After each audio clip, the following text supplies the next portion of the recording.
Good Monday morning. Well, last week we left Joseph on the run with his coat yet again taken. Remember, his brothers took his coat and dipped it in blood to take it back to his father. And now here his coat is taken again. And when you think about, remember we talked early on about the comparisons of Joseph to Christ, and a robe was put on Christ, and here Joseph is leaving his garment, and Jesus's garment ended up being bitted over at the very foot of the cross. So many parallels between Joseph's story and Jesus' story. And here we have the moment that the tale of what has happened between Joseph and Potiphar's wife is told to Potiphar. And in chapter 39, beginning with 19, it says, as soon as his master heard the words that his wife spoke to him, so she's the one telling the story, so we can only imagine how well that goes over. This is the way your servant treated me. His anger was kindled. And Joseph's master took him and put him into the prison, the place where the king's prisoners were confined. And he was there in the prison. Years ago, I took a fiction course, and in the fiction course, the guy told us, he said, write the worst thing you can imagine, and then what's the worst thing after that?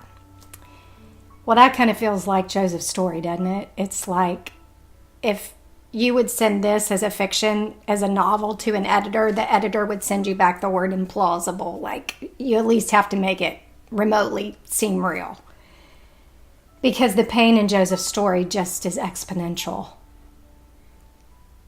And yet I'm sure if we heard many of your stories, we would feel the same way. And so I know that there are moments where you do the right thing, and even the right thing is met with what seems to be judgment, misunderstanding. You are lied about. You are treated unfairly. All of us could tell those moments in our story where we've encountered what Joseph encountered, where someone has lied about us or said something about us that just simply wasn't true. But how much more painful when you're trying to do the right thing. And then on top of that, he's thrown into prison. So now we find Joseph in prison, but listen to what it says now. But the Lord was with Joseph. I'm sorry, didn't I read these same words in the story of him with Potiphar? His master saw that the Lord was with him.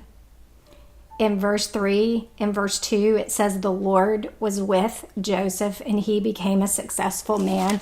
Friends, I'm telling you, I do not care where you are.